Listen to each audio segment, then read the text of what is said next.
नमस्कार, ND news में आपका स्वागत है। मैं हूं देवेंद्र कुशवाहा। वाराणसी की ज्ञानवापी मस्जिद में शिवलिंग मिलने के दावे के बीच हिंदू महासभा ने पीएम मोदी को पत्र लिखा है। इसमें कहा गया है कि दिल्ली की जामा मस्जिद के नीचे हिंदू देवी देवताओं की मूर्तियां हैं। साथ ही मांग की गई है कि खुदाई करके इन्हें निकलवाया जाए, यानी कि एक समस्या अभी हल हुई नहीं, दूसरी आकर खड़ी हो गई।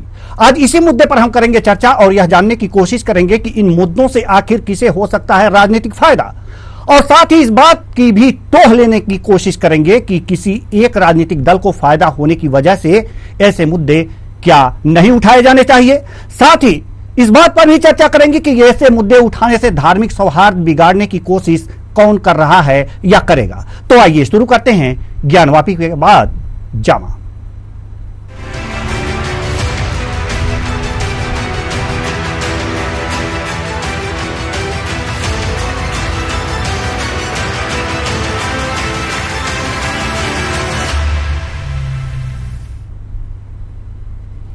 वाराणसी की ज्ञानवापी मस्जिद में शिवलिंग मिलने के हिंदू पक्ष के दावे के बाद हंगामा मचा हुआ है। इसी बीच दिल्ली की जामा मस्जिद को लेकर हिंदू महासभा ने प्रधानमंत्री को एक पत्र लिखा है। इसमें दावा किया गया है कि जामा मस्जिद की सीढ़ियों के नीचे हिंदू देवी देवताओं की मूर्तियां मौजूद हैं। एक रिपोर्ट देखिए, फिर चर्चा भी करेंगे। ज्ञानवापी के बाद अब जामा मस्जिद, देवी देवताओं की मूर्तियां मिलने का दावा। हिंदू महासभा ने लिखा पीएम को पत्र, जामा मस्जिद के सर्वेक्षण की मांग की। ज्ञानवापी मस्जिद के बाद अब जामा मस्जिद पर सवाल उठ रहे हैं। हिंदू महासभा के अध्यक्ष स्वामी चक्रपाणी ने प्रधानमंत्री नरेंद्र मोदी को पत्र लिखकर जामा मस्जिद का सर्वेक्षण करने का अनुरोध किया है। उन्होंने कहा, स्वामी चक्रपाणी अध्यक्ष हिंदू महासभा, सीढ़ियों के नीचे हिंदू देवताओं की मूर्तियां हैं, इसलिए जरूरी है कि खुदाई करके इन मूर्तियों को निकाला जाए। हिंदू महासभा ने ये मांग तब की है जब वाराणसी की ज्ञानवापी मस्जिद में शिवलिंग निकलने का दावा किया जा रहा है। हालांकि अभी हिंदू पक्ष और मुस्लिम पक्ष के अलग अलग दावे हैं। हिंदू पक्ष आकृति साफ साफ बता रही है ये शिवलिंग है, एक ही पत्थर से बनी संरचना है, शिवलिंग ऐसे ही बनते हैं। मुस्लिम पक्ष ऊपरी हिस्से की बनावट बता रही है ये फव्वारा है। ये अभी कैसे तय हो गया कि ये एक ही पत्थर से बना है। महिलावादियों का कहना है कि चूंकि ज्ञानवापी में बाबा मिल गए हैं, इसलिए पूजा की अनुमति मिलनी चाहिए। याचिकाकर्ता मंजू व्यास ने कहा कि पूरी उम्मीद है कि हम मंदिर बनाकर रहेंगे। वहीं रेखा पाठक ने कहा कि ज्ञानवापी सभा ही आस्था का केंद्र बिंदु है, जिस पर हुए कब्जे को छुड़ाने की लड़ाई आखिर तक जारी रहेगी। सीता साहू जी मामले में एक और याचिकाकर्ता हैं। उन्होंने कहा, हम लोग गौरी को खोजने गए थे, मिल गए शिव बाबा, तो जहां शिव रहेंगे वहीं शक्ति मिलेगी। दोनों का मिलना जरूरी है। शिव के साथ शक्ति जुड़ी है, शक्ति के साथ शिव जुड़े हैं। वो हमारे विश्वेश्वर हैं। द्वादश लिंग में वो शामिल हैं। हम लोगों के दावे में दम है। दीवारों पर चित्रकारी मंदिर के सबूत देती है, वो मंदिर है।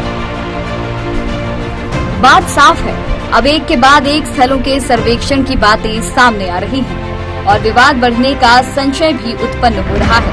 ऐसे सरकार और पक्षकारों को बड़े ही संयम से काम करना होगा, क्योंकि ये आस्था से जुड़ा मामला है। Special desk, ND news. तो सवाल यही है कि अब ज्ञानवापी के बाद जामा मस्जिद, फिर कुतुब मीनार और ऐसे तमाम स्थल अब विवादों के घेरे में आते जा रहे हैं। दावे किए जा रहे हैं और उन दावों पर संरक्षण की मांग की जा रही है। अच्छी बात है, अगर आस्था का प्रश्न हिंदुओं के लिए है तो आस्था का प्रश्न मुस्लिमों के लिए भी है, और इनके आस्था का टकराव ना हो, यह जिम्मेदारी न सिर्फ सरकार की है बल्कि यह दोनों वर्गों की है और साथ ही साथ राजनीतिक दलों की भी है। लेकिन राजनीतिक दल अपनी रोटियां सेकने में भी लगे हुए हैं। राजनीतिक दल कोई दल ये चाहता है कि इस मुद्दे को गरमाने से अगर मुझे लाभ मिलता है तो यह मुद्दा गरमा दिया जाए, लेकिन कोई इसके पक्ष में नहीं है, कोई राजनीतिक दल इसके पक्ष में नहीं है और वो तुष्टीकरण की राजनीति की ओर अग्रसर है। क्या ऐसे माहौल में लोगों को अपनी समझदारी से काम करना चाहिए? हिंदू और मुसलमान जो भाई भाई का भाईचारा है, एक दूसरे का चारा ना बने, आराम से मिल बैठकर सोचे, अपनी बुद्धि लगा करके सोचे कि आखिर क्या हो रहा है, क्या होना चाहिए। अगर हिंदू धर्मस्थल है, उस पर मस्जिद है, तो वास्तव में यह हिंदुओं को सौंप देना चाहिए। यह सौहार्द होता है। अगर मस्जिद है तो वास्तव में वो अपना नमाज अता करें। उनके धर्म में भी तो यही लिखा है, उनके धर्म में भी यही लिखा है कि जिस जगह पे विवाद हो वहां इबादत कबूल नहीं होती। तो वैसे विवादित स्थल पर इबादत करने जाने से फायदा क्या है? सवाल यह है कि किसी के आस्था को दबाकर, किसी के आस्था को कुचलकर क्या वहां इबादत करना फलित होगा? सवाल यह भी है। सवाल यह भी है कि कई लोग ये कह रहे हैं कि इससे एक राजनीतिक दल को फायदा होगा और 2024 का चुनाव आने वाला है, ऐसे में इस मुद्दे को गरमा करके वो राजनीतिक फायदा लेना चाहती है। लेकिन सवाल यह भी है कि फायदा किसे होगा? क्या इस फायदे के उसे फायदा न हो इसलिए जो सत्य है, जो दिख रहा है, उसे दबा दिया जाए? यह भी एक सवाल है और इन सवालों का हम जवाब लेंगे। इन सवालों का हम बराबर जवाब लेंगे आज इसी कार्यक्रम में और जानने की कोशिश करेंगे कि आखिर सनातन धर्म जो हिंदू धर्म है, उसकी आस्था को अगर किसी आक्रांता ने दबा करके, जमी दोज करके उस पर अपने आस्था को रखा है, तो क्या इस समय उनकी भावनाओं की कद्र नहीं होनी चाहिए? साथ ही साथ जो वहां इबादत करते थे उनकी भी आस्था को ध्यान में रखा जाना चाहिए। दोनों की आस्थाओं को ध्यान में रखा जाना चाहिए और इन सब में बहुत जरूरी है, इन सब में यह जरूरी है कि इस सब में जरूरी यह है कि हिंदू और मुस्लिम दोनों समझदारी दिखाएं। बात अगर कोर्ट में है तो कोर्ट जो फैसला करे उसी पर अडिग रहें।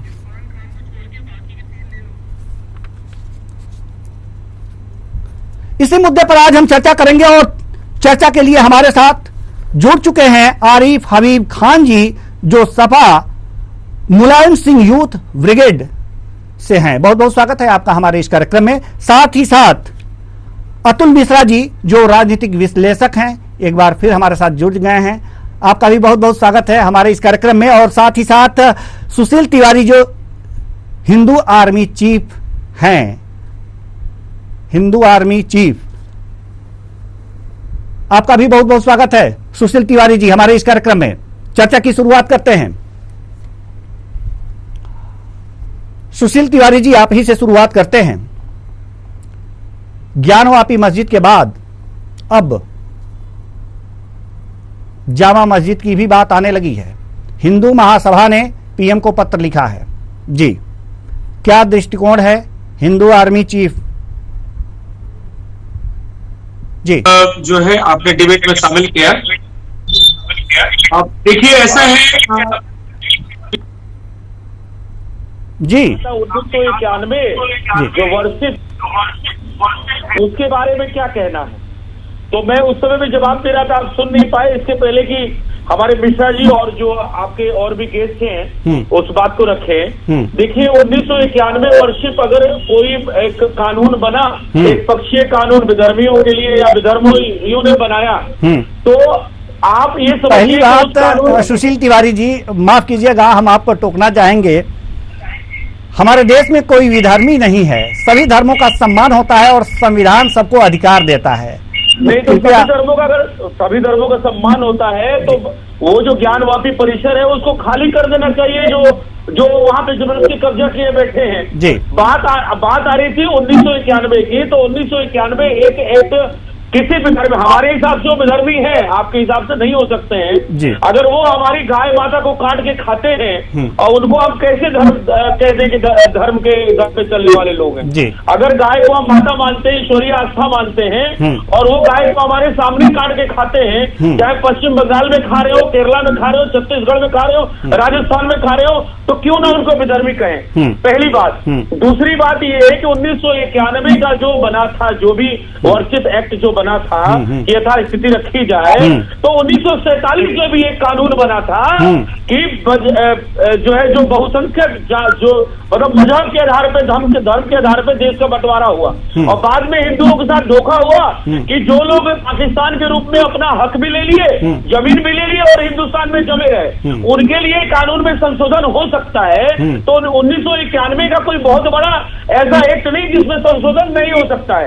हिंदू आर्मी राष्ट्रव्यापी स्तर पे 100 संगठनों के साथ ये मांग कर चुकी है ऑलरेडी, प्रधानमंत्री जी को और मुख्यमंत्री योगी जी को चिट्ठी लिख चुकी है कि 1991 के जो कानून ये बना है वर्शिप एक्ट, इसको तत्काल प्रभाव से इसको चेंज किया जाए, क्योंकि ये एक पक्षीय था, ये मतलब न्यायप्रिय नहीं था, ये एक वर्ग विशेष के वोट को तुष्टीकरण करने के लिए 1991 का वर्शिप एक्ट बनाया गया था।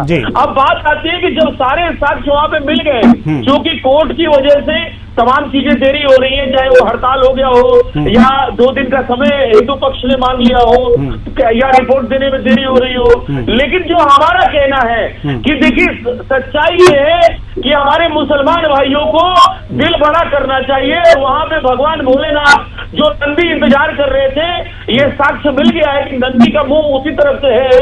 सारे हजारों लाखों मंदिरों में यही साक्ष्य मिलता है कि जहां पे नंदी का मुंह भोलेनाथ की तरफ होता है। तो अब मुसलमानों को बड़ा दरियादिली दिखाना चाहिए और उनको ये हिंदुओं को मंदिर सुपुर्द कर देना चाहिए। उनको ओवैसी जैसे और जो ये जो बेगम है जो कश्मीर वाली, उसके चक्कर में नहीं आना चाहिए और बड़ा दिल करके सौहार्द मेंटेन करना चाहिए और बड़ा दिल करके भाईचारा दिखाना चाहिए। ये जो शिव मंदिर है ये हमें बिल्कुल ये सुपुर्द कर दे बिना कोर्ट कचहरी के, तब तो माना जाएगा कि देश में भाईचारा है। ठीक है, आपका दृष्टिकोण यही है, हिंदू आर्मी का हिंदू आर्मी का दृष्टिकोण यही है कि अगर जो इस तरह के साक्ष्य मिले हैं तो उसे हिंदुओं को सौंप देना चाहिए। ठीक है जी। आरिफ जी, हम आपके पास आना चाह रहे हैं, सपा का क्या दृष्टिकोण है इस मुद्दे पर? आरिफ जी, आरिफ जी, कॉन्स्टिट्यूशन को, हेलो जी जी, अब आपकी आवाज आ रही है जी। पार्टी हमेशा कॉन्स्टिट्यूशन को सबसे ऊपर रखती है, जो बाबा भीमराव अम्बेडकर जी ने बनाया है जी, और देश भी उसी कॉन्स्टिट्यूशन से चलता है। हाँ, 1991 के उपाध्यक्ष तो जो संशोधित नहीं किया जा सकता है जी, वह किसी एक मजहब के लिए नहीं बनाया गया था, किसी एक धर्म के लिए नहीं बनाया गया था। बाबरी मस्जिद को तो अलग रखा गया था और उसके बाद के जितने भी धर्म स्थल हैं, चाहे वह चर्च हो तो वो चर्च ही रहेगा, मंदिर हो तो मंदिर रहेगा, मस्जिद है तो मस्जिद रहेगा। मैं समझता हूँ कि आज ये सब जितने भी ज्ञान विवाद पैदा किए जा रहे हैं, निश्चित रूप से इस पर किसी शायर ने कहा है कि गैर मुमकिन है कि हालात की गुत्थी सुलझे, बहुत सोच के दानिश्वरों ने उलझाई। सत्ता के लिए कुछ लोग इस देश में नफरत का माहौल पैदा कर रहे हैं। नमाज कल भी पढ़ी जाती थी, पूजा कल भी होती थी। आस्था मुसलमानों की भी है, आस्था हमारे हिंदू भाइयों की भी है। और देश जो है वो आस्था की बुनियाद पर नहीं चलता है, बल्कि सबूतों के आधार पर चलता है। चाहे अकबर का जमाना रहा हो, चाहे शाहजहां का जमाना रहा हो और चाहे फिर औरंगजेब का जमाना रहा हो, कहीं ये इतिहास मतलब नहीं मिलता है कि आपके कहने का मतलब ये है कि ये सब राजनीति से प्रेरित हो रहा है। आरिफ जी, बिल्कुल है, बिल्कुल है जी। आज हमको बात करना चाहिए चैनल पर बेरोजगारी की, रिकॉर्ड स्तर पर महंगाई चली गई, हमको इस पर बात करना चाहिए। हमको अपराध पे बात करना चाहिए, हमको महिला के सुरक्षा पे बात करना चाहिए। ठीक है, आज देखिए उत्तर प्रदेश में एक विधायक, लेकिन ये सब्जेक्ट हमारा नहीं है सर आज का, माफ कीजिएगा, ये सब्जेक्ट नहीं है हमारा जी। मैं बता रहा हूँ आपको, ये सब्जेक्ट है, हमारा संविधान हर हर आस्था को हम 100% कर्जे की तरफ जा रहे हैं आज ठीक की है, डेट में। ठीक है, भारत का हम कभी इस मुद्दे पर चर्चा कर लेंगे। हमारे साथ अतुल मिश्रा जी हैं, ठीक है सर, ठीक है सर, ठीक है, हमारे साथ अतुल मिश्रा जी हैं जो राजनीतिक विश्लेषक हैं, वरिष्ठ पत्रकार हैं, हम उनके पास जाना चाहते हैं। अरे सर, आपके पास आएंगे ना, आपका दृष्टिकोण हम समझ लिए, हमारे दर्शक भी समझ लिए आपका दृष्टिकोण इस मुद्दे पर। हमारे साथ अतुल मिश्रा जी हैं जो राजनीतिक विश्लेषक हैं। जी सर, हमारे दोनों मेहमान अपने अपने दृष्टिकोण यहां रखे हैं। एक का कहना है कि यह सब राजनीतिक स्टंटबाजी है, चुनाव की तैयारी है, और सुशील तिवारी जी का कहना है कि अगर वहां पर साक्ष्य मिले हैं तो ये हिंदुओं को सौंप देना चाहिए सौहार्दपूर्वक। जी, आप क्या कहेंगे? देखिए, अभी सपा के प्रवक्ता ने बहुत बढ़िया बात कही कि कोई भी भारत से मंदिर नहीं तोड़ा गया है। मैं आपकी जानकारी के लिए एक चीज आपको बता दूं कि 14वीं सदी में जी इतने शासक संकी थे जिन्होंने 1000 मंदिरों को तोड़वाया था। आपकी जानकारी के लिए पढ़ बता दें, आप पढ़ भी लीजिएगा। उसके बाद में 13वीं सदी में अकबर के जो वित्त मंत्री थे तोडरमल जी, 16वीं सदी में अकबर के वित्त मंत्री थे तोडरमल जी, उनके जो गुरु नारायण भट्ट, उनके आग्रह पर विशेषकर मंदिर बनवाया गया था। आपकी जानकारी के लिए मैं बता दूं, आप पूरे इतिहास को पढ़कर आइए। उसके बाद में अगर आप ये बोलेंगे कि मंदिर नहीं तोड़वाया गया तो उसके बाद में मानने को तैयार हूँ। दूसरी बात, हमारे तिवारी जी ने बात कही कि सौहार्द के माहौल में उनको दे देना चाहिए। अगर साक्ष्य मिलते हैं, अदालत उन साक्ष्यों को मानती है कि वहाँ पर मंदिर था, मंदिर है, तो इसका मतलब मंदिर रहेगा भी। उन साक्ष्यों के आधार पर उनका कहना बिल्कुल सही है कि उस जगह पर हिंदू हर, आप किसी भी डिबेट में देखिए तो एक चीज शब्द आता है, गंगा यमुना की तहजीब।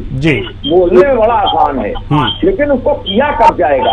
आज करने का मौका है तो उसको किया जाना चाहिए, जहाँ तक मैं सोचता हूँ। और मैं आपको एक बात और बताऊँ कि ये ज्ञान व्यापी अकेले नहीं है। हिंदुस्तान में अगर इतिहास में आप जाएंगे तो खेल व्यापी थी, खेल व्यापी। ज्ञान व्यापी इसलिए नाम नहीं पड़ा था, ज्ञान व्यापी इसलिए नाम पड़ा था कि भगवान शंकर ने पार्वती जी को यहीं पर ज्ञान दिया था। और व्यापी का मतलब होता है तालाब। जब यहाँ पर शंकर जी आए थे तो उन्होंने त्रिशूल से एक वार किया था, जिसकी वजह से यहाँ तालाब बना था, और उसी तालाब को व्यापी कहा जाता है। ये है ज्ञान व्यापी, जहाँ पार्वती जी को ज्ञान प्राप्त हुआ हो और त्रिशूल भगवान शंकर के द्वारा वहाँ पर तालाब की उस पर खींची गई हो, वही है ज्ञान व्यापी। मस्जिद शब्द तो कभी था ही नहीं, मैं आपको बताऊँ। और 6 तरीके की व्यापी है। पहले नंबर पर है ज्ञान व्यापी जो काशी में स्थापित है, जो दूसरी है कोकण व्यापी, ये नागकुआ में प्रसिद्ध है। तीसरे नंबर पर भद्र व्यापी जो भद्रकूप में है, और उसके बाद में है संत शिवा व्यापी जो लुप्त कर दी गई है। 5वें नंबर पर है सिद्ध व्यापी, बापू बाजार में थी लेकिन इसको भी विलुप्त कर दिया गया है। और 6ठे नंबर पर है ज्येष्ठा व्यापी, 6ठे नंबर पर जो काशीपुरा में आज भी स्थित है। तो अगर ये व्यापी है तो इसका मतलब ज्ञान व्यापी उनमें से एक जगह इस समय जीवंत अवस्था में है। तो इस इतिहास को देखिए, ना हम बुला सकते हैं, ना तिवारी भी बुला सकते हैं, और ना सपा के प्रवक्ता। अगर इतिहास को लेकर चलेंगे तो न्यायालय भी इतिहास को कहीं ना कहीं मानेगी, उस चीज के साक्ष्य को जानने की कोशिश करेगी, साक्ष्यों के आधार पर वास्ता करने की कोशिश करेगी। तो ये जो मंदिर और मस्जिद का हमारे हिसाब से जो झगड़ा है, उसको अगर अदालत पर छोड़ दिया जाए तो सबसे बढ़िया होगा, क्योंकि मुझे ज्यादा समय है नहीं। अभी खुद तिवारी जी ने बताया कि वहाँ पर हड़ताल हो गई है वकीलों की, इसकी वजह से आज लेट भी हो गया। आज हड़ताल हो गई, कल खुलेगा, कल हड़ताल हो जाएगी, परसों खुलेगा, इसमें कोई देरी नहीं है। लेकिन प्रमाणम, तथ्य को प्रमाण की आवश्यकता नहीं होती है। जो वहाँ पर पर्यवेक्षक गए थे, कमिश्नर गए थे, उन्होंने उसकी रिपोर्ट को बनाया है, रिपोर्ट वहाँ पर जाकर कोर्ट में ठीक है सर, ठीक है सर, हम कुछ क्षण के लिए आपको रोकना चाहेंगे। जी अतुल जी, हम आपको रोकना चाहेंगे। हमारे साथ इरफान खान जो सोशल वर्कर हैं, ये भी जुड़ चुके हैं। आपका भी बहुत बहुत स्वागत है हमारे इस कार्यक्रम में। जी इरफान जी, आप तक मेरी आवाज पहुंच रही है? इरफान जी, आप तक मेरी आवाज पहुंच रही है? शायद इरफान जी तक हमारी आवाज नहीं पहुंच पा रही है, तो हम आना चाहेंगे सुशील तिवारी जी के पास, जो बहुत देर से कुछ कहना चाह रहे थे, इशारा कर रहे थे कि हम कुछ कहना चाह रहे हैं, तो सुशील तिवारी जी, जी सुशील तिवारी जी, हमारे आरिफ खान का सम्मान करते हैं, जी जी, जब राम मंदिर का फैसला आता है जी, तो कोर्ट का सम्मान नहीं करते, कोर्ट को चीटर बताते हैं, सुप्रीम कोर्ट को, हाई कोर्ट को, सबको बोले ये सरकार से मिले हुए हैं। ठीक है, अभी आगरा के ताजमहल पे भारतीय जनता पार्टी के एक कार्यकर्ता ने याचिका डाली और इलाहाबाद उच्च न्यायालय ने उसको रिजेक्ट कर दिया, तो वहां पे कोर्ट को मानते हैं, लेकिन बनारस के कोर्ट को नहीं मानते। बनारस के कोर्ट को ये कोर्ट नहीं मानते, वो मोदी जी का ऑफिस मानते हैं। ये समझने का प्रयास करिएगा। इनका कौन सा जो है पैरामीटर है मानने का, समझ में नहीं आता है। और आपने एक बड़ी बात नहीं देखी आज, आपने इधर 4-5 दिनों में 10 दिनों में एक बड़ी बात देखी होगी। जो चंडी पाठ करने आती थी बंगाल की, हम उसे डायन कहते हैं, वैसे ये कहना नहीं चाहिए, इसको बीप लगा दीजिएगा, तो उसका नाम है मुमताज बानो और ममता बनर्जी। उसके मुंह से इस शब्द पे कुछ भी नहीं निकल रहा है। अखिलेश यादव जी के जुबान में ताला चल गया है। राहुल गांधी जी पता नहीं कहाँ गुम हो गए हैं, आप समझिएगा। अरविंद केजरीवाल को लकवा मार गया है। ये जितने भी वामपंथी विचारधारा के नेता हैं जो तुष्टीकरण की राजनीति करते हैं, इनको वहाँ इतना बड़ा साक्ष्य मिलने के बाद भी, भगवान भोलेनाथ का इतना बड़ा जो मेन मुख्य गर्भगृह मिलने के बाद भी इन सभी के मुंह में दही जमा हुआ है। लेकिन अभी एक किसी मस्जिद पे कोई झंडा लहरा दे भगवा, तो उसमें इनको बड़ी मिर्ची लग जाती है और सारे वामपंथ एक तरीके से भो भो भो भो भो करने चले आते हैं। लेकिन आज ये हिंदुत्व की बात हो रही है। आज कहीं 31 साल बाद एक याचिका पे सुनवाई हो रही है, जो 5, वो तो अलग बात है, भगवान ने दर्शन दे दिया, इनकी चोरी पकड़ी गई, इनका धोखा पकड़ा गया, इन्होंने पानी में दबा रखा था, वहाँ कुल्ला करते थे, वजू करने के बहाने वहाँ पैर धोते थे। लेकिन आज इस पे अखिलेश यादव जी का जुबान नहीं खुल रहा है। और इनको आगरा का केस होता है तो कोर्ट लगती है, लेकिन बनारस की कोर्ट इनको नहीं लगती है। ठीक है सर, ठीक है, हम आपको रोकना चाहेंगे सुशील तिवारी जी, हम आपको रोकना चाहेंगे। हमारे साथ एक बार फिर इरफान खान जी जुड़ चुके हैं, जो सामाजिक कार्यकर्ता हैं। बहुत बहुत स्वागत है आपका हमारे इस कार्यक्रम में, इरफान खान जी। जी, ये ज्ञानवापी मस्जिद, आप देर से जुड़े हैं, इसलिए पहले आपका दृष्टिकोण लेना जरूरी है इस मुद्दे पर। यह गंभीर मुद्दा है सर। ज्ञानवापी मस्जिद के बाद अब जामा मस्जिद की भी बातें आ रही हैं, क्या दृष्टिकोण रखते हैं आप? ये सबसे पहली चीज तो ये है जी कि जो भी लोग जिम्मेदार लोग इस समय बैठे हुए हैं जी, पहली बात तो वो लोग ये व्यवस्था करें कि गरीबी कितनी हमारे देश में बढ़ रही है। ठीक है जी। दूसरी बात रही मस्जिद और मंदिर की बात, किसी को एतराज नहीं है। जिसका जहाँ पे है वो अपना पूजा करे, जिसका जहाँ पे है वो अपनी नमाज पढ़े, किसी ने रोका थोड़ी है। अब ये पुराना खो देंगे कि मुगलों ने 800 साल राज किया तो हिंदुस्तान खतरे में नहीं था, 200 साल अंग्रेजों ने राज किया तो हिंदुस्तान खतरे में नहीं था, अब 70 साल में हिंदुस्तान खतरे में हो गया। मतलब सोचने वाली बात है, कोई विकास की बात नहीं है। सब जो अपनी अपनी सीट पर बैठ के खाली अपनी अपनी व्यवस्था देख रहे हैं। वोट कहाँ से बढ़ेगा, वोट कैसे बढ़ेगा, है ना जी। और कोई बात नहीं, इन लोग खाली इन लोग के दिमाग में यही चीजें चलती रहती है। जी ठीक है, हमारे साथ अतुल मिश्रा जी भी हैं। जी, हमारे साथ अतुल मिश्रा जी हैं जो राजनीतिक विश्लेषक हैं। जी अतुल जी, जवाब दीजिएगा, आप कुछ कहिएगा इस पर। देखिए, अभी बहुत बढ़िया बात उन्होंने कही जी कि मस्जिद है जहाँ पर मस्जिद है, मस्जिद को रहना चाहिए, जहाँ पर मंदिर है मंदिर को रहना चाहिए। इससे पहले सपा के प्रवक्ता ने भी एक बात कही जी, और तिवारी जी ने भी एक बात कही। अगर ये सत्यता नहीं होती तो आप बताइए कन्हैया कुमार जी ने आज कांग्रेस को क्यों छोड़ दिया? और कन्हैया कुमार ने कांग्रेस को छोड़ते समय सिर्फ एक ही बात कही, अयोध्या के राम मंदिर को लेकर कि कहीं ना कहीं कांग्रेस राम मंदिर के पक्ष में नहीं थी। इसीलिए तो कांग्रेस अभी तत्काल में हार्दिक पटेल ने भी छोड़ा है कांग्रेस से। हार्दिक पटेल जी जी जी करूंगा, हार्दिक पटेल ने छोड़ा जी। आप ये बताइए कि आप सब संभाव की बातचीत करते हैं जी, सब संभाव की बातचीत करते हैं, हिंदुस्तान में सब संभाव है। आप हमको खाली अभी देखिए बहुत बढ़िया तिवारी जी ने कहा कि कहाँ चली गई ममता बनर्जी, कहाँ चले गए जनरल गाड़ी, कहाँ चले गए मंदिर घूमा करते थे।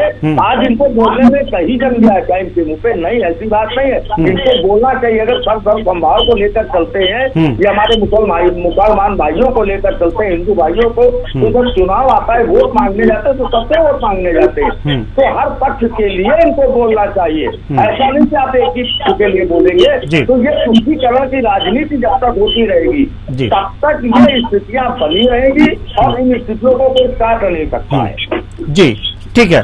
आरिफ जी सवाल ये है कि जब वहां पर हिंदू साक्ष्य मिल गए हैं, हिंदू धर्म के साक्ष्य मिल गए हैं, तो आप गरीबी की तरफ जा रहे हैं, क्यों?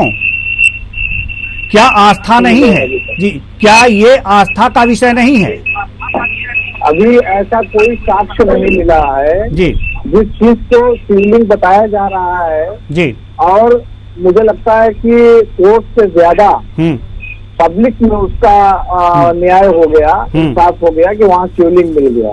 लेकिन वही महंत जी जो हमारे तिवारी जी हैं, अगर आप उनको सुनेंगे और उनका कई चैनलों पे मैंने भाषण भी सुना, वो डिबेट सुना है, उसमें उन्होंने साफ साफ कहा है कि वो हमारे यहाँ पट्टा हुआ था, तोडरमल जी ने कराया था और वो हमारे खानदान के ही नाम पट्टा हुआ था, जहाँ पर काशी विश्वनाथ जी का मंदिर है। और जब उन्होंने औरंगजेब के ऊपर तोड़ने का आरोप लगाया और उसके बाद वो शिवलिंग उन्होंने कहा कि हम उसे ले गए और अपने जहाँ पर मंदिर है अब वहाँ पर रखा, और उसके बाद 40 बरस के बाद हमने उसको बताया लोगों। तो जब जिस शिवलिंग को ढूंढने की बात हो रही है, खुद उस मंदिर के जो महंत हैं जिनका मुकदमा अभी कोर्ट में चल रहा है, उन्होंने कहा कि बहुत सारे मंदिर तोड़ दिए गए काशी विश्वनाथ कॉरिडोर बनाने के चक्कर में, उस पर कोई बहस नहीं होती है। लेकिन ज्ञानवापी में एक फव्वारा मिल गया और उसको शिवलिंग बता करके देश को गुमराह करने की साजिश की जा रही है। निश्चित रूप से वह शेर यहाँ पर फिर मैं दोहराऊंगा कि गैर मुमकिन है कि हालात की गुत्थी सुलझे, बहुत सोच के दानिशरों ने उलझाई है। ये सिर्फ और सिर्फ जो है राजनीतिक स्वार्थ के लिए ये हित साधा जा रहा है। न तो इस देश का हिंदू और न ही इस देश का मुसलमान किसी से अलग है। सुशील मैं तिवारी सिर्फ इतना कहूंगा कि सुशील तिवारी जी ने भी कहा कि ये भ्रामक इतिहास फैलाया गया है जब मुगलों ने तोड़ के बनाया। नहीं, जब आप ये कह रहे हैं, जब आप ये कह रहे हैं सर, जब आप ये कह रहे हैं नहीं मिला कि बाबरी मस्जिद का भी फैसला सुप्रीम कोर्ट के आदेश से हुआ, पूरे देश में एक चिड़िया नहीं मारी गई, मुसलमानों ने उसको स्वीकार किया कि मैं शांति और अमन चाहता हूँ। ठीक है, जब आप ये कह रहे हैं कि कोई ऐसा साक्ष्य नहीं मिला है हिंदुओं के पक्ष में, मेरी बात भी सुन लीजिए ना सर, मेरी बात आप ही की तो सुन रहा हूँ।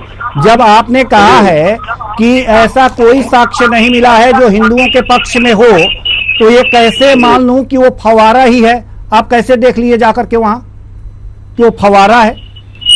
सोशल मीडिया के माध्यम से मैं जौनपुर का ही रहने वाला हूँ, बनारस बगल में ही है जी। कई बार वहाँ मैं गया हूँ, काशी विश्वनाथ के मंदिर भी दर्शन करने गया हूँ और नमाज पढ़ने भी वहाँ बगल में गया हूँ। ठीक है। तो जो फव्वारे की शक्ल होती है, उस फव्वारे को जब आप नीचे से खोदेंगे और उसको देखेंगे तो उसमें जाहिर सी बात है कि कुछ न कुछ इस तरह का निकलेगा। और उसको तो खुद खारिज कर दिया महंत जी ने, जो काशी विश्वनाथ के मंदिर के महंत हैं तिवारी जी ने, उन्होंने खुद खारिज कर दिया कि ये गलत है। ठीक है, गलत है, उन्होंने खारिज कर दिया। सुशील जी, सुशील जी जवाब दीजिए, नहीं मानता उसको, जवाब दीजिए सर। सुशील जी, दूसरी बात, यह भ्रामक इतिहास फैलाया गया। 1000 साल मुगलों की, मुसलमानों की इस देश पर हुकूमत रही, तमाम ऐसे ऐतिहासिक स्मारक बनाए गए हैं जिससे आज भी करोड़ों रुपए की, अरबों रुपए की आय भारत सरकार को, हमारे देश को होती है। आज उन पर भी उनको भी जो है विवादों की स्थिति में लाया जा रहा है। देश को कहाँ ले जाना चाहते हैं ये लोग? ठीक है, ये देश को कहाँ लेके जाना चाहते हैं? आज हमको चर्चा मतलब विवाद नहीं होना चाहिए, विवाद नहीं होना चाहिए, संदेह नहीं होना चाहिए। आपके कहने का तात्पर्य है कि जो है वैसे ही यथा स्थिति बरकरार रहे। आपके कहने का तात्पर्य है। ठीक है, हम आपके पास आएंगे सर, हम आपके पास आएंगे। सुशील तिवारी जी जवाब दीजिए। कानून ठीक है सर, हो गया ना सर, को पालन करने के लिए कानून भी बात है, समझ गया ना हम लोग। ठीक है, ठीक है सर, ठीक है। सुशील तिवारी जी जवाब दीजिए। पहली बात तो ये है कि वो ज्ञानवापी परिसर है जी, वो आलमगीर मस्जिद 1600 में मंदिर को तोड़ के औरंगजेब चंडाल ने आक्रांता ने वहां पे बनाया और स्थापित किया। समझने का प्रयास करिएगा, वो ज्ञानवापी परिसर हो गया है, अब ज्ञानवापी मस्जिद नहीं रहा है। पहली बात तो ये। दूसरी बात, हम आरिफ खान जी जो सोशल वर्कर हैं, इनकी बात बता दें। इन्होंने एक बात, जब भी कोई राष्ट्र की बात, जब भी कोई हिंदू हित की बात, जब हिंदू साक्ष्य मिलने की बात, राम मंदिर, काशी, मथुरा या चार मीनार की बात होती है या जामा मस्जिद की बात होती है, हिंदुओं के पक्ष की बात होती है, तो इनको इरफान खान जैसे भाइयों को बेरोजगारी, गरीबी आ जाती है। तो इनको बता दीजिए कि बेरोजगारी और गरीबी बढ़ाने का सबसे बड़ा जिम्मेदार वो है। जाके जरूर पूछें कि जो 5 करोड़ थे 1947 में, वो इस समय 45 करोड़ होने के कगार पे हैं। पूछे कि कौन जिम्मेदार है जाके। तो उस विषय पे जब जनसंख्या पे कभी डिबेट रखेगा तो बताऊंगा आपको। जनसंख्या ही बेरोजगारी और इसका मूल कारण है, और जनसंख्या बढ़ाने का मूल कारण वही वर्ग है जो 5 करोड़ था, पाकिस्तान जाना था, भारत ही रुक गया, और आज हमें 1991 का कानून पढ़ा रहा है। समझिएगा।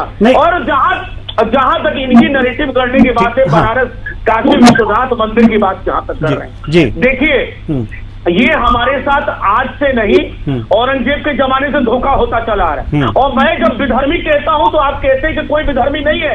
मुझे बताइए कि औरंगजेब के कब्र पे असफुद्दीन ओवैसी, अकबरुद्दीन ओवैसी और उनके चहेतों को जाके वहां चादर चढ़ाने की और वहां उनकी पूजा पद्धति करने की क्या जरूरत थी? कौन है औरंगजेब? औरंगजेब हमारे इतिहास में लिखा हुआ लुटेरा था, भारत को लूटा, हमारी बहन बेटियों का इज्जत लूटा। उस आदमी के कब्र में जाकर पूजा करने का मतलब कि भारत के 100 करोड़ सनातनियों को, राष्ट्रवादी को चढ़ाने का है। इस बात को समझिएगा। और इसका कोई मकसद नहीं है। मैं यही कहता हूं कि वो ज्ञानवापी परिसर है, उसमें फिर मैं कहता हूं कि जो नंदी हैं वो भगवान भोलेनाथ की तरफ मुंह किए खड़े हैं। और फवारा, इनको मैं क्या कह दूं, आपके चैनल रिस्पेक्टेड चैनल है, मैं चैनल में वो शब्द यूज नहीं करना चाहता हूं। जिनके पूर्वजों ने कभी फवारा नहीं देखा, जो कबीले से आते हैं, वो क्या फवारा जाने। वो शिवलिंग है, शिवलिंग था और शिवलिंग रहेगा। और हम भारतीय न्याय फवारे वाले प्रश्न का जवाब हम अतुल जी से ले लेते हैं। सर, ये कहा जा रहा है जी आरिफ जी द्वारा कि वो शिवलिंग नहीं है, वो फवारा है। जी देखिए, इस पर अपने बैठ लाना चाहते हैं। ये बातचीत आई थी जी 1000 साल पहले वाली। अभी हमारे सपा के प्रवक्ता ने बात कही, इनको मैं बताना चाहूंगा कि मोहम्मद गोरी का नाम सुना होगा जी। उनके एक महामंत्री हुआ करते थे कुतुबुद्दीन ऐबक, उसको बनारस भेजा गया था और उन्होंने आकर 1000 मंदिरों को तोड़ा था। और उन मंदिरों को तोड़ने के बाद जो वहाँ से संपत्ति निकली थी 1400 ऊंटों के माध्यम से गोरी को दिया था। और गोरी अपने देश चले गए थे और ऐबक को यहाँ का शासक बना कर गए थे। आपकी जानकारी से मैं बता देना चाहता हूँ जी। और 1997 में उनको ऐबक को अधिकारी बना दिया गया था जी। उसके बाद 1296 तक आते आते फिर मंदिरों का निर्माण होने लगा।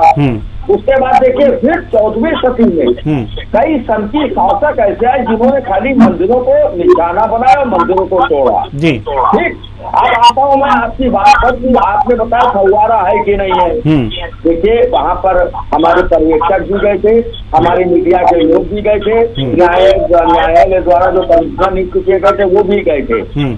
लेकिन आप ठीक है कह सकते हो कि अभी ये न्यायालय में पड़ा हुआ है, न्यायालय ने इसका निर्णय नहीं दिया है। लेकिन आपको बता दें अगर आग लगती है तो धुआं जरूर उठता है। बिल्कुल। और आग लग चुकी है तो इसको कहीं ना कहीं किसी तरीके से मीडिया वालों ने धुएं के रूप में देखा जरूर होगा। हम नहीं जा सकते, लेकिन मीडिया तो जा सकती, मीडिया इसकी जानकारी ले सकती है, क्योंकि हिंदुस्तान की मीडिया एलआईयू से बढ़कर है, एलआईयू से बढ़कर है हिंदुस्तान की मीडिया। आप लोग अगर साथ को कहीं ना कहीं लेके आ रहे हैं।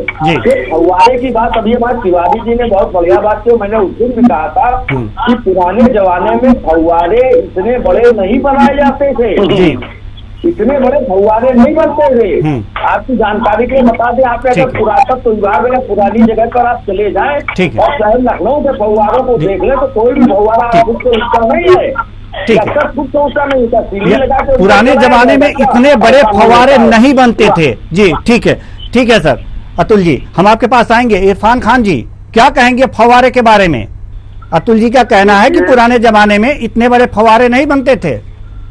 देखिए फव्वारे तो बनते थे कि नहीं बनते थे बहुत ज्यादा तो मैं नहीं जानता जी, लेकिन इतना मैं कहना चाहता हूँ क्या किसने पहले किया क्या नहीं किया वो सब बातें भूल के देखिए सारा एक कार्यक्रम कांग्रेस वालों को दिया हुआ है, ठीक है। और ये जो भाई साहब बीजेपी के नेता हैं इनका क्या नाम है मैं नहीं जानता, सुशील तिवारी जी बीजेपी के नहीं है, हिंदू आर्मी चीफ हैं। इनको मैं नमस्कार करता हूँ पहली बात तो जी, क्योंकि इस देश में हिंदू मुसलमान मिलके चला है और मिलके चलेगा, छोड़ने वाले नहीं हम उन लोग आपको। जी अच्छी बात है, ये तो सौहार्द की बात है, मेल मिलाप की बात है, गंगा जमुनी तहजीब की बात है। बहुत इज्जत करते हैं, राष्ट्रवादी मुसलमानों को सैल्यूट करते हैं, ठीक है। उनको घर वापसी भी करा। देखिए वसीम रिजवी जी, जितेंद्र त्यागी जी लीजिए घर वापसी कर चुके हैं, लीजिए अब स्वागत होगा। अब घर वापसी की बात भी हो रही है, कोई बात नहीं, ठीक है, लेकिन जवाब दीजिए सर। सर इरफान जी करते हैं भाई, दूसरी तरफ ना मोड़िए, सवाल का जवाब दीजिए। छोटा फव्वारा बड़ा फव्वारा सैल्यूट करते हैं जी। छोटा नहीं पहली बात तो सुनिए ना जी, मेरी बात तो पूरी हो जाने दीजिए। बीजेपी का जो कार्यक्रम था हिंदू मुस्लिम जी उसने किया, सत्ता में आ गई जी, ठीक जी। अब सत्ता में आ गए तो अब ये काम करें जी जिससे सबका फायदा हो जी। और फव्वारे की जहाँ तक बात है जो पुरानी बातें हैं जो कोर्ट डिसीजन लेगी, जो इस देश का संविधान है वो लोग जो डिसीजन लेंगे वो सभी लोगों को मानना है, उस पर किसी को ऑब्जेक्शन नहीं है जी, कोई बोलने नहीं जाएगा जी। लेकिन यहाँ जो सर्वे हुआ है ना सर, सवाल तो ये और उठता है कि यहाँ जो सर्वे हुआ है और जो साक्ष्य मिले हैं उसी आधार पर जामा मस्जिद में भी कहा जा रहा है, हिंदू महासभा ने एक पत्र पीएम को लिखा है कि वहां भी सर्वे होना चाहिए। आप इसके पक्ष में हैं कि नहीं है, ये बताइए। एक बात ये बताइए, अब कुछ दिन बाद ये कहने लगेंगे सऊदी अरबिया में भी मस्जिद अमी ने बनवाया था जी, दुबई में भी अमी ने बनवाया था जी, तो ये हर जगह बताएंगे तो जहाँ बताएंगे तो फिर गलत बात है ना जी। जो सर यहाँ तो करें जी, यहाँ तो मंदिर और मस्जिद की बात है तो यहाँ तो बचपन से सुनते आ रहे हैं, इतिहास की किताबों में भी पढ़ाया गया है कि मंदिर तोड़ करके मस्जिद बनाए हैं आक्रांता, जो विदेशी आक्रांता यहाँ आए थे। सऊदिया का तो नहीं पढ़े हैं ना अभी, ठीक है। हम जवाब लेना चाहेंगे, सुशील तिवारी जी जवाब दीजिए। देखिए मैं इतना जानता हूं कि जो इस्लामिक स्ट्रक्चर है, आर्किटेक्चर है, उनके पास मैंने जहां भी जो हमने स्टडी करी है जो हिंदू आर्मी चीफ होते हुए या जो भी हमने 25 साल संघ आयु में देखा है कि सिर्फ मंदिरों, जब भी आप कोई भी मंदिर जब मस्जिद जाएंगे, जो भी नामी मस्जिद आप देखेंगे उसके नीचे आपको मंदिर ही मिलेगा। अगर आपको मैंने फिर बता रहा हूं, मैं आपको उस दिन मैं अयोध्या गया था, पूरी हिंदू आर्मी टीम लेके गया था मैं, और मैं फिर बताया कि हम भी अगर प्रधानमंत्री जी को लिखने जा रहे हैं कि जो लखनऊ का इमाम बाड़ा है वो मतलब से हिंदू भवन है, जो रूबी दरवाजा है वो श्री राम द्वार है, और जो इन्होंने जो अपना बना रखा इमाम बाड़ा उसके बगल में लक्ष्मण टीला है, लक्ष्मण जी की नगरी थी, भगवान राम ने लखनऊ को लक्ष्मणपुरी ये गिफ्ट उसमें तोहफे में दिया था। जी। और ये लक्ष्मणपुरी लखनऊ लक्ष्मण जी की शेषावतार लक्ष्मण जी की है। तो इसी तरीके से आप चाहे चार मीनार चले जाइए, ताजमहल चले जाइए, आपको बड़ी बात बताएं देवेश जी, ये बात किसी ने बताई नहीं होगी, हमारे प्रधानमंत्री जी के नियत पे बड़ा लोग डाउट करते हैं। वो 52 वर्ष के इतिहास में वो पहले ईश्वरीय अवतार मानती है हिंदू आर्मी को। पूछिए क्यों? वो अयोध्या तब तक नहीं गए जब तक कि वहां राम जी का शिलान्यास न हो गया, मंदिर का। जी, मंदिर का। जी, मंदिर का। जी। अरे वही बाल स्वरूप जो हमारे भगवान राम है, उनका जब तक उन्होंने वहां उस मिट्टी पे नहीं रख दिया जो जन्मभूमि था, तब तक वहां नहीं गए। उसी तरीके से विश्व के बड़े बड़े राष्ट्राध्यक्ष आते हैं, वो ताजमहल नहीं जाते हैं फोटो खिंचवाने के लिए, क्योंकि वो ये जानते हैं कि वो तेजो महालय है। जब वो हमारा तेजो महालय मिल जाएगा तब हम वहां पे जाएंगे।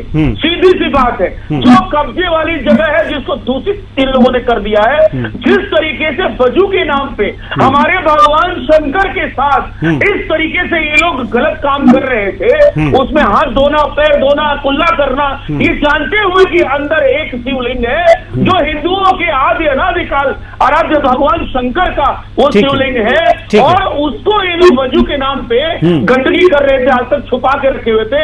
आज इनका धोखा सामने आ गया, और इसीलिए आपने पूरी लिस्ट बना ली है कि कहां कहां सर्वे की मांग करना है।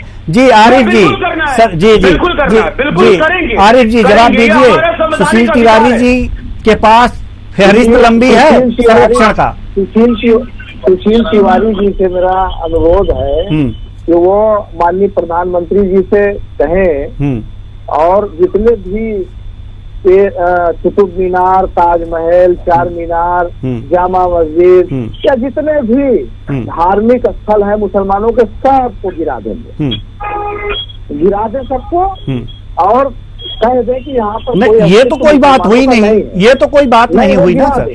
वो सारी जगह पर दावे पेश कर रहे हैं, वो सब गिरा दे। नहीं, ये तार्किक बात नहीं है।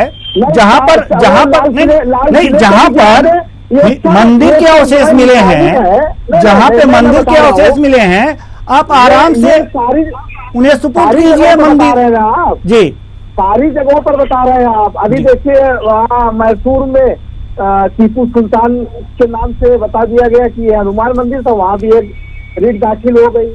इस तरीके से पूरे देश में जितनी भी मस्जिदें हैं, जितने भी ऐतिहासिक स्थल हैं, सबको माननीय प्रधानमंत्री जी गिरा दें। सुशील तिवारी जी, आपको बहुत मेहनत नहीं करनी पड़ेगी, और हम लोगों को बता दें कि यहाँ अल्पसंख्यकों का कोई अधिकार नहीं है। पहली बात ये जान लीजिए कि हम कॉन्स्टिट्यूशन से चलते हैं। बाबरी मस्जिद का जो फैसला आया है, उस फैसले को अगर आप पढ़ेंगे, मिश्रा जी बहुत इतिहास के जानकार हैं, बहुत भ्रामक था, कंट्रोवर्सी है इतिहास में, बड़े बड़े विद्वान से मेरी बात होती है, हमारे यहाँ खुद 2-3 इतिहासकार हैं, मैं उनसे भी बहस करता हूँ, लेकिन बहुत सारी जगहों पर बातें निकल करके आती हैं। अभी मैं आपके डिबेट से पहले महंत तिवारी जी को सुन रहा था, जो काशी विश्वनाथ जी के मंदिर के महंत हैं। उन्होंने कहा कि 5 कॉरिडोर को लेकर के जो मंदिरें तोड़ी गई हैं, सैकड़ों मंदिर तोड़ दी गई, और वहाँ पर होटल बना दिए गए। लंका थाने में शिवलिंग रखा हुआ है, वहाँ जाकर के लोग पूजा करते हैं। ये इस पर कोई बहस नहीं होगी, इस पर बहस नहीं होगी, क्योंकि यहाँ पर कोई एंगल मुस्लिम अल्पसंख्यक समुदाय से जुड़ा हुआ नहीं है। जिस जगह पर अल्पसंख्यक समुदाय से जुड़ा हुआ एंगल है, आज उन्हीं बात को छेड़ा जा रहा है। निश्चित रूप से इसकी स्क्रिप्ट तैयार है बहुत पहले से, और उस पर ये काम हो रहा है।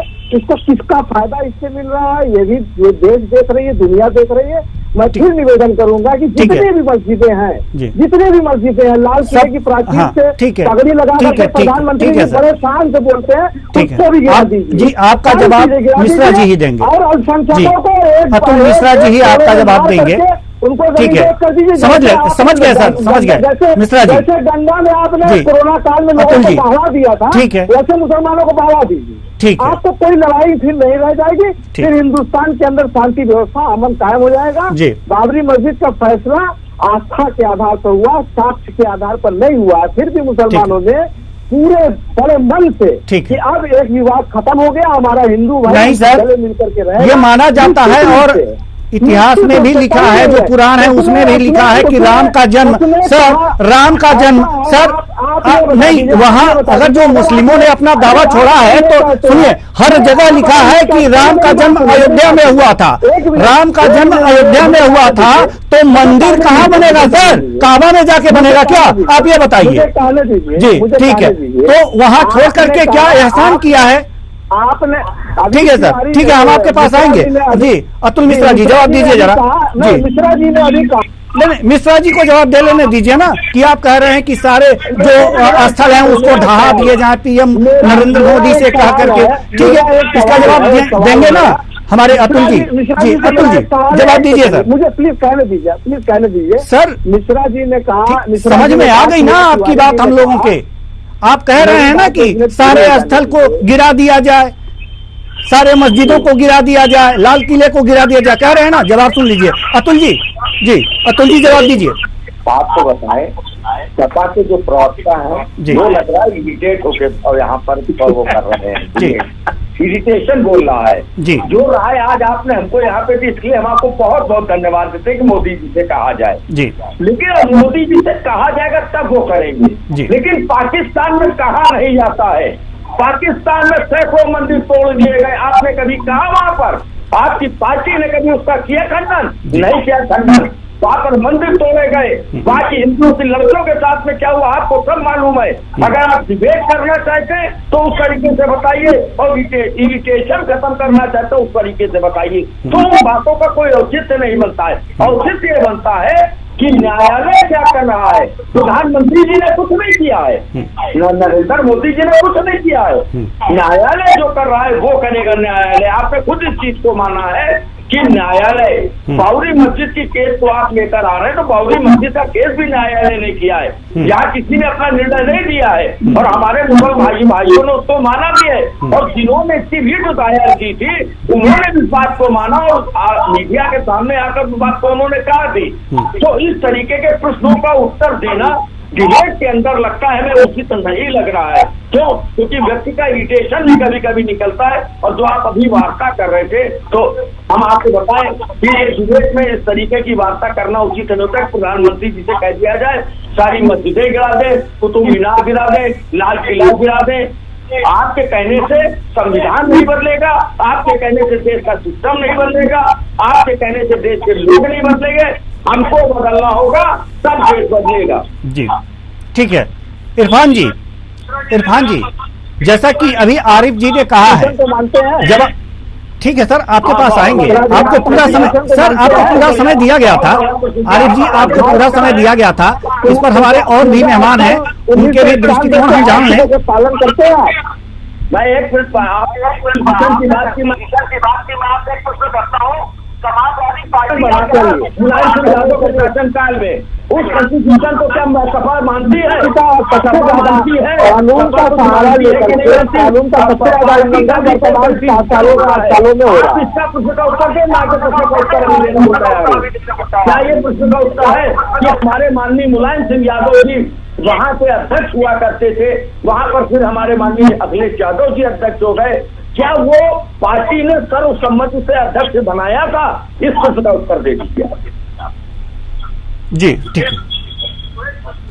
है, हमें ये बताइए कि 1991 के एक्ट को आप मानते हैं?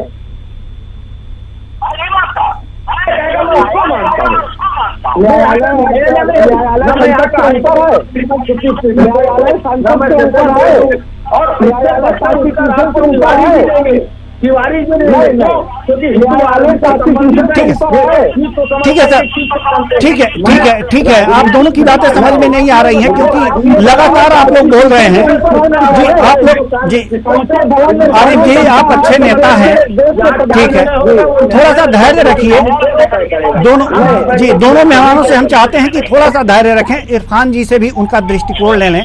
जैसे कि आरिफ जी ने कहा है कि प्रधानमंत्री मोदी जी से कहिए कि वो जो सारे ऐतिहासिक स्थल हैं, मस्जिद हैं, उसको गिरा दें। कितने सहमत हैं? मेरी बात सुनिए, तिवारी जी को जा रही मेरी आवाज? जी तिवारी जी को भी जा रही है, सभी मेहमानों को जा रही है, आप जवाब दीजिए। तिवारी जी पहली बात तो ये सुन लीजिए आप, हम लोग यहाँ पर बाई चॉइस हैं, बाई चांस नहीं है। हमारे पुरखों ने अपना खून बहाया है। जामा मस्जिद, कुतुब मीनार, ताजमहल से अरबों खरबों रुपए की वसूली हो चुकी है। और यदि आपको ये लगता है कि ये सारी मस्जिदें गिरा देनी चाहिए, तो आप माननीय मोदी जी को बताइए कि हम लोगों का प्लेस बता दें कि हम लोग कहाँ जाएं। हम लोगों की जगह अलग कर लें, आप लोग सुकून से रहें, हम लोग सुकून से रहें। अब आप लोग पावर में हैं, करा दीजिए इसको आप। जी सुशील तिवारी जी, पहले हम ये एक बात स्पष्ट करना चाहेंगे कि भारत सबका है, भारत राज्यों का संघ है, भारत सबका है, इसमें सभी लोग रहते हैं। ने कहा कि मस्जिदें गिरवा दी जाएं, तो आप तिवारी जी ब्लेम क्यों झेल रहे हैं अपने ऊपर? बिल्कुल जी, ये बातें नहीं होनी चाहिए, ये बातें नहीं होनी चाहिए। और इस तरह की बातें डिबेट में एक चैनल पे तो नहीं होनी चाहिए। एक सार्थक बात हो, ये भारत सबका है, हिंदू मुस्लिम सिख ईसाई, और सौहार्द बना रहना चाहिए। वो सौहार्द किस तरह से बना रहना चाहिए, इसीलिए ये डिबेट हो रही है, इसीलिए ये बहस हो रही है। जी अब सुशील तिवारी जी जवाब दीजिए। दो बातें हैं। पहली बात तो जहां तक 91 की बार बार बात आ रही है जी, 91 का जो अगर कानून बना था उस टाइम पे, तो अभी का कोर्ट क्या वो मतलब आप ये, मैं फिर कह रहा हूं कि आगरा के ताजमहल पे जब याचिका करता है तो कोर्ट इनके लिए राइट होती है, रिजेक्ट हो जाता है केस तो। और अभी 1991 का बार बार कोर्ट कर रहे हैं, तो इसका मतलब बनारस कोर्ट को 1991 वर्शिप एक्ट का पता नहीं है। बनारस कोर्ट जो है वो पागल है इनके नजर में, वो मोदी जी का ऑफिस में, वही तो बार बार कह रहा हूं। और जहां तक बात है कि इन्होंने कहा 22 चॉइस है, तो भाई साहब आपने खून पसीने बहाए थे, तो आपको 1947 में 5 करोड़ की आबादी थी आपको। आप पहली बात तो बार बार सपा के प्रवक्ता कह रहे हैं कि हम अल्पसंख्यक है। अरे भैया 5 से 45 करोड़ हो गए हो, अभी भी अल्पसंख्यक बने रहोगे। नंबर 1। नंबर 2, 22 चॉइस, ठीक है, 22 चॉइस जो बार बार हमारे राष्ट्रवादी मुसलमान भाई हैं, इरफान खान, बड़े अच्छे मुस्कुराहट है इनकी, बड़े अच्छी पर्सनालिटी है, अच्छी बात है। हम राष्ट्रवादी मुसलमानों की बड़ी कदर करते हैं।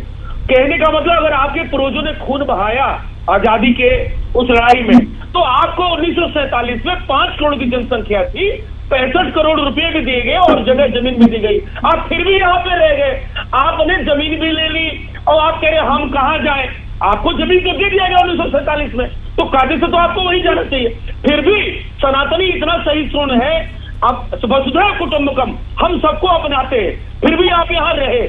आपके जिसको पूर्वज मानते हैं आप औरंगजेब को, वो हमारे मंदिरों को तोड़ा। हम ये नहीं कहते कि सारी मस्जिदें हटा दी जाए, तोड़ दी जाए, प्रधानमंत्री जी नहीं कहते, लेकिन हमारे इतिहास में हमारे पूर्वज ये कह रहे हैं कि ज्ञानवापी परिसर है, हो गया वो आलमगीर मस्जिद 1669 में औरंगजेब ने बनाया, तो हमें भैया हमारा परिसर दे दो, तुम तो कहीं भी नमाज पढ़ लोगे भाई, तुम्हारा तो इतिहास उस रेगिस्तान का है, तो तुम तो कहीं भी पढ़ लोगे। लेकिन हम तो अपने आराध्य देव की, जहां पे एक इतिहास है अनादिकाल जो माना गया है कि भगवान भोलेनाथ का वहां साक्षात जाने पे आपका 7 जन्म सफल हो जाता है, हमारा तो माना गया है भाई। आप अपने कुरान से चलते हो, हम अपने पुराण से चलते हैं। हमारे पुराण में लिखा हुआ है कि अनादिकाल से भगवान शंकर का वहां पे जाने पे मोक्ष प्राप्त होता है, और वहां मंदिर था। 1669 में औरंगजेब ने तोड़ा, और उसी औरंगजेब के कब्र पे आप जाके चादर चढ़ाते हो।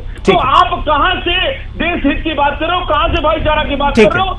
क्यों नहीं ज्ञानवापी परिसर हमें वापस कर देते हो? क्यों कोर्ट कचहरी को गलत ठहराते हो? ये हमारा कहना है कि भाईचारा निभाओ ना, भाईचारा निभाओ, देखते हैं ज्ञानवापी परिसर में भाईचारा निभाओ। ठीक है। अब घड़ी की सुइयां इजाजत नहीं देती कि हम इस चर्चा को और आगे बढ़ाएं, इसलिए सभी मेहमानों का बहुत बहुत धन्यवाद। आप आए और अपने अपने विचार साझा किए। तो कुल मिलाकर के ज्ञानवापी के बाद अब जामा मस्जिद की बात हो रही है, सर्वेक्षण की बात हो रही है, लेकिन सबसे बड़ी बात यह है कि सर्वे हो, न्यायालय में बातें जाएं और न्यायालय जो फैसला दे उस फैसले को सभी स्वीकार करें।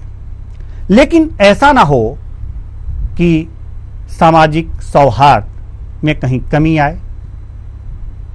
इसीलिए सबको एकजुट होना है और जो विवाद है उसका फैसला न्यायालय को करना है और उसे न्यायालय पे छोड़ दिया जाए।